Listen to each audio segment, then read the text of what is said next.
Are you looking to enhance your professional journey? Niccolo Machiavelli said, "Whoever desires constant success must change his conduct with the times." Hello, I am Juan Navarro and welcome to Advanced Quality Programs. Today, I invite you to explore the quality philosophies and discover how we can use them to improve our everyday life.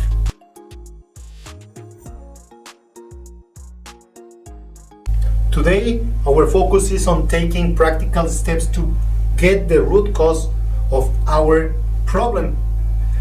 Our goal now is to create a smart action plan that will effectively solve our problem and set us on the path of continuous improvement. Along the way, you might have tried many quick fixes to eliminate symptoms to your problem. However, now it's time to take well-thought action aimed to solve the underlying issues without causing new problems. Real change happens when we take clear, smart, and direct action to address the root causes of our problems. After identifying the problem, understanding why it is happening, and distinguishing between symptoms and real causes, now it's time to select a set of actions that will lead us to results that we want, as we have been exploring over the last few episodes. So now let's use the overweight as an example. You might be trying short-term solutions like fasting or liquid diets, but we all know that these quick fixes won't provide a lasting solution. Armed with the insights from our previous steps, as we described on the previous editions, now it's time to take practical decisions and actions to tackle the real reasons behind the overweight issue, if we are elaborating on those examples. Now it's decision time. After understanding our situation, we need to ask ourselves, what do we need to change to get where we want to be? Our decisions will be our guide to achieve the ideal state. Remember, we've been talking about this as an overall strategy. Now it's time to set clear goals and prepare for success. Okay? Before you plan specific actions, you need to take fixed and clear decisions. Your actions will follow that decision. To help us with this task, we need to ask ourselves what needs to change and why.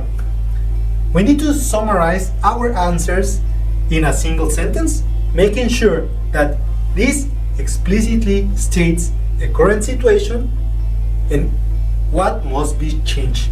We need to back our decisions by referring to what's causing the problem. Okay, so let's elaborate on the example of today. If you are trying to lose weight, instead of saying I'm overweight, you might say, and this is an elaborated sentence, compact, but here it is. I decided to change my eating and exercise habits because that's the only way I will return to my ideal weight and regain my physical health. I should weigh around 78 kilos, but my current state is 85. The main reason for this excessive weight is consumption of sugars and lack of physical activity. Note that this decision statement includes both the current state, the it is, and the desired state, the it is not. Right?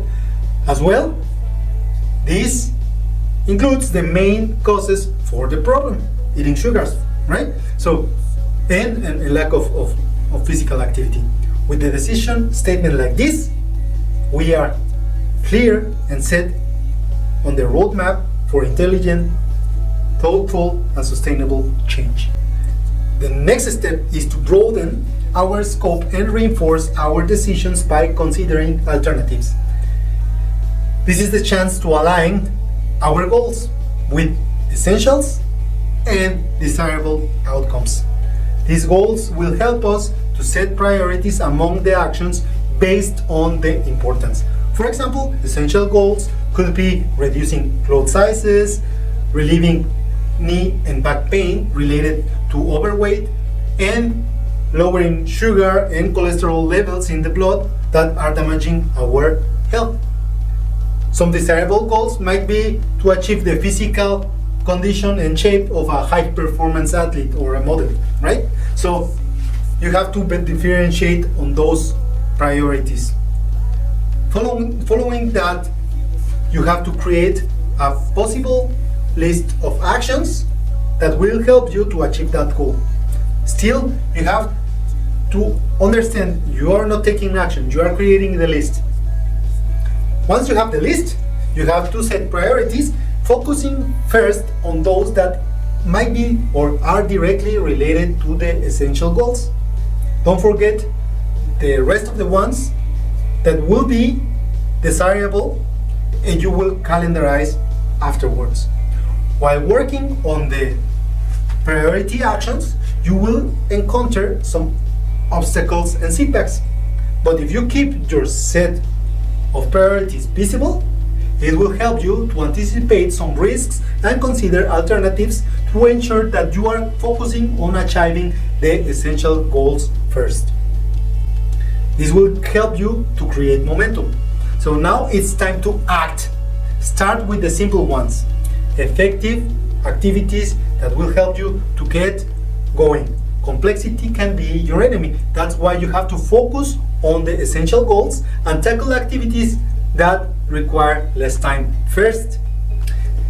While you take one step at a time, you have to remember to measure your progress, and before you continue with the next action, you will see which ones are working and which ones are not. So eliminate those ones that are not really helping.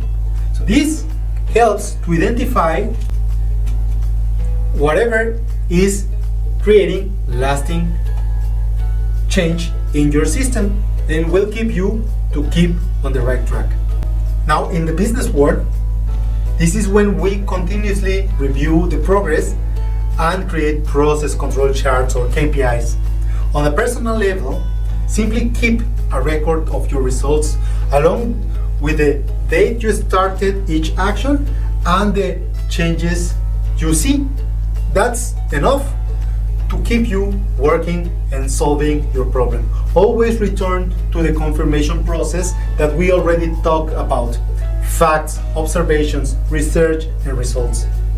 This will help you to continue working and getting results. For example, a non-negotiable action for somebody addressing the overweight could be cutting down sugar while measuring the impact on size of the clothes in weight, right? An action relating to these desirable goals could involve starting a daily exercise routine and beginning with just 10 minutes a day will keep you tracking the effects on your body. As you implement these actions one by one, you will develop a better understanding on how your system is working and how your system reacts, especially to change. The more you practice, the better you become at spotting patterns and trends within your system. We'll explore this further on our next discussion, but for this week's challenge, it's time to make thoughtful decisions to address your problem. Write a statement that lays out your goals and take action toward achieving those goals. And start recording the benefits you notice. Keep those records there to help you to recognize patterns and trends as we will discuss next week.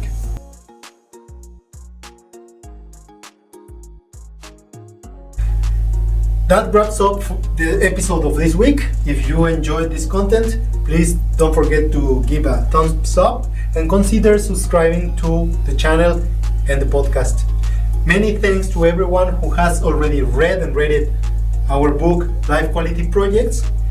And let a review on platforms like Amazon and Goodreads. As we sign off, I leave you to remember the wisdom of Alexander Graham Bell. Success comes from a steady progress. So don't forget to hit the notification bell, and we'll be back next week.